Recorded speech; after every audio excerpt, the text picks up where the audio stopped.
I'm Sarah Fergani with KENS 5 News Now. Police are taking a different approach in their search for a missing college student from New Braunfels. Detectives from Corpus Christi traveled to San Antonio and New Braunfels this week to explore new areas for leads and to interview people who know Caleb Harris.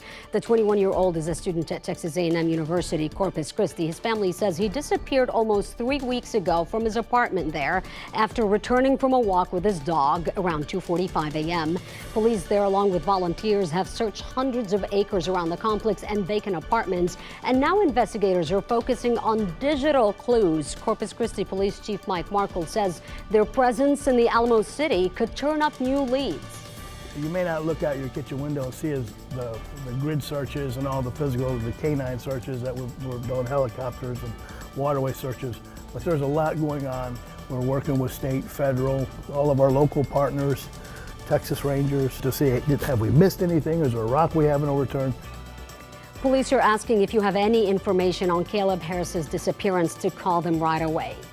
Meanwhile, some San Antonio residents are in shock and mourning the deaths of a 3-year-old boy and his mom, who were the subject of an Amber Alert earlier this week. It's real hard as a parent to try and piece together, what could they have been going through, what was the final straw that said, you know what, this is it. Balloons and flowers filled a makeshift memorial for Caden and Savannah Krieger. Deputies say the little boy was at the center of a custody dispute between his parents, and a hearing was scheduled for Tuesday afternoon, but they never showed up. Deputies found their bodies by a ditch near Tomslip Park, and a gun was found at the scene. Detectives say it's being investigated as a possible murder-suicide. New video shows burglars terrorizing a Northwest Side neighborhood, and now residents there are trying to spread the word. In the video, you can see one of those criminals pointing a gun directly at the security camera, while the other takes off an entire window to get in the car. All this happening in the Pheasant Creek neighborhood off Hebner near Eckerd. Residents believe teens are responsible, and we have blurred their faces since they're believed to be young teens. A homeowner says this is the third time that group has targeted their home, and she says they've even taken extra steps to install security cameras and lock their doors.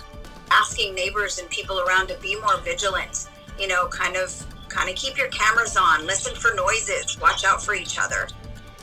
On the Nextdoor community app, neighbors also said they saw these same people trying to burglarize cars in other subdivisions like Apple Creek, Hunter's Chase, Springvale, and Cypress Pass. If you have any information, call police.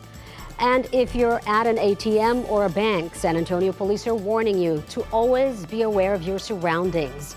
This as 2 armed thieves are now on the run after robbing an armored truck at gunpoint. Police say the armored truck was stopped at an ATM just before 10 Wednesday morning on Austin Highway near Harry Wurzbach, and suddenly the workers were ambushed.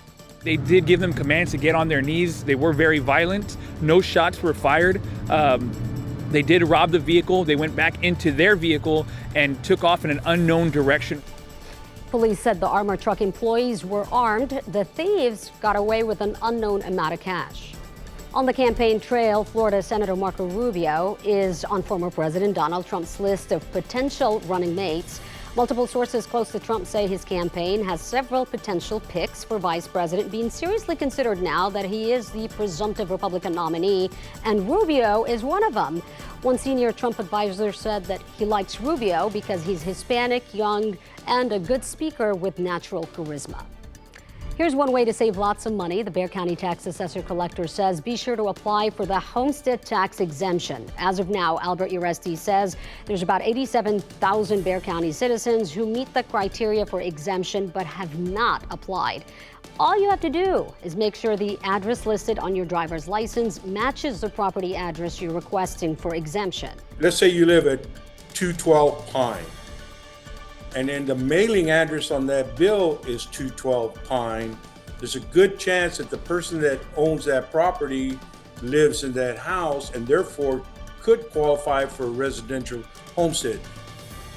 Also, thanks to a new law, you could be reimbursed as far back as 2 years if you can prove you have been at the property that long. And if you need help with property taxes, the City of San Antonio is hosting multiple workshops to answer questions. That next session is Saturday, March 30th at 10 a.m. at Reagan High School. The cost of streaming services is up $13 from last year. This as more people are now cutting the cable and satellite cord. According to Deloitte Insight's new digital media trends, the average household now subscribes to 4 video streaming services, which adds up to about $61 a month. Nearly half of those surveyed said they would cancel their favorite subscription if prices went up another $5 a month. For today's forecast, Maggie Lachlan. Hey, Sarah. Yeah, today's going to be kind of yucky, you guys. Best way to describe it. Foggy conditions. We've got showers this morning, and a stray storm can't be ruled out either. Now, this afternoon, we've got cloudy skies and 75 degrees on tap. Sarah. Thank you, Maggie. That's KENS 5 News Now. I'm Sarah Fulgani.